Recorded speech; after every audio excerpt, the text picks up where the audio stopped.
Assalamualaikum warahmatullahi wabarakatuh. Perkenalkan, nama saya Bintang Sandi Hakiki dari kelompok 1 akan menjelaskan PPT statistika di bagian awal, yaitu pengertian statistika dan jenis-jenis statistik.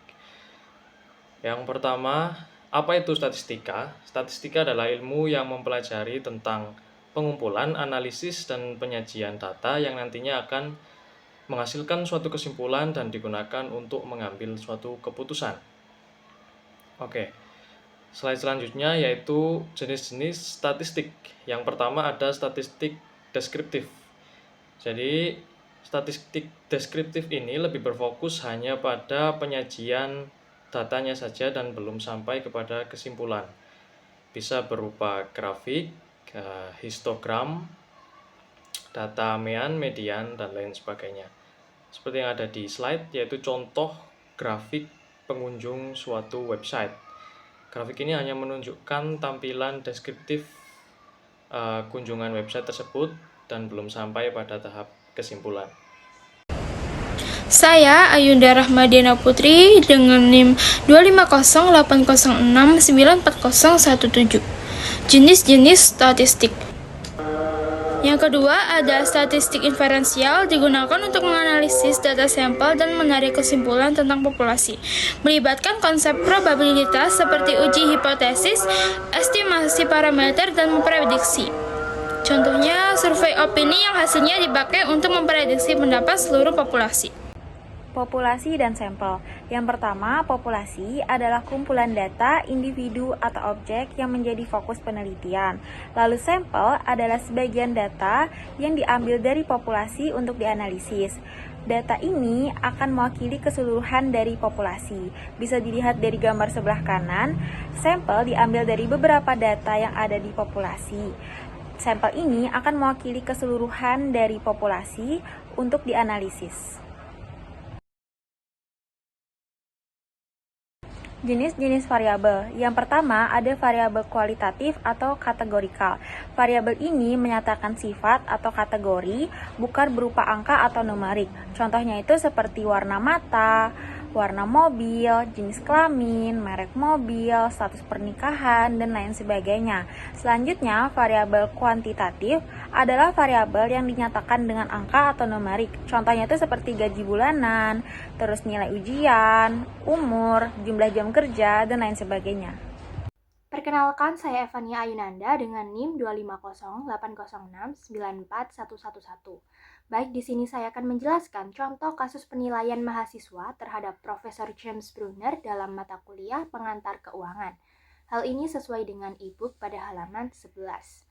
Pada studi kasus ini, setiap mahasiswa diminta menilai dosen mereka dengan memilih salah satu dari 5 kategori mulai dari superior hingga inferior. Data yang terkumpul dari proses ini adalah contoh dari data kualitatif dengan skala pengukuran ordinal. Data ini disebut kualitatif karena tidak diukur menggunakan angka, melainkan menggunakan kata-kata atau kategori deskriptif untuk menggambarkan kualitas dari suatu hal. Data ini menggunakan skala pengukuran ordinal karena memiliki urutan yang jelas, mulai dari superior, good, hingga inferior.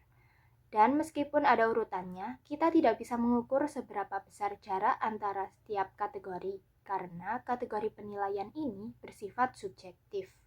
Misalnya, jarak penilaian antara superior dan good belum tentu sama besar dengan jarak penilaian antara good dan average. Setiap orang bisa menafsirkan tingkat kualitas tersebut secara berbeda, sehingga jarak antar kategori tidak sama dan tidak dapat diukur secara kuantitatif dengan tepat. Selanjutnya, saya Alfitor Syabana akan menjelaskan tingkat pengukuran data. Yang pertama ada data nominal. Data nominal hanya berupa kategori atau nama saja, tanpa urutan. Jadi kita hanya tahu perbedaan antara data, tetapi tidak bisa dibandingkan siapa yang lebih besar atau yang lebih kecil. Contohnya jenis kelamin laki-laki dan perempuan, merek mobil, brand-brand minuman, makanan, atau mata pelajaran gitu. Nominal ini yang paling sederhana. Kedua, ordinal. Kalau ordinal, datanya sudah bisa diurutkan, tapi jarak antar urutannya tidak jelas. Misal dalam lomba, Ada juara 1, juara 2, juara 3. Tapi kita tidak tahu selisih poin di antara mereka. Contoh lainnya, skala kepuasan. Ada sangat puas, cukup puas, bahkan sampai tidak puas. Ada urutan, tapi jaraknya tidak pasti. Ketiga, ada interval. Pada tingkat ini, datanya berupa angka yang jaraknya jelas dan sama. Namun, interval tidak punya nol mutlak. Artinya angka 0 bukan berarti tidak ada, hanya sekedar tanda. Contoh, yang mudah adalah suhu. 0 derajat Celcius bukan berarti nggak ada suhu. Misal di kalender, tahun 0 bukan berarti nggak ada tanggalnya. Terakhir ada rasio. Ini adalah tingkat paling lengkap. Seperti interval, datanya berupa angka dan jaraknya jelas. Tapi bedanya ada 0 mutlak. 0 di sini benar-benar berarti tidak ada. Karena itu, perhitungan matematika bisa dilakukan, seperti perkalian atau pembagian. Contohnya berat badan, tinggi badan, umur, atau pendapatan. Kalau berat badannya 0 berarti benar-benar nggak ada beratnya. Jadi kesimpulannya, semakin tinggi tingkat pengukuran data, semakin informasi yang bisa kita olah dan semakin kompleks analisis yang bisa dilakukan.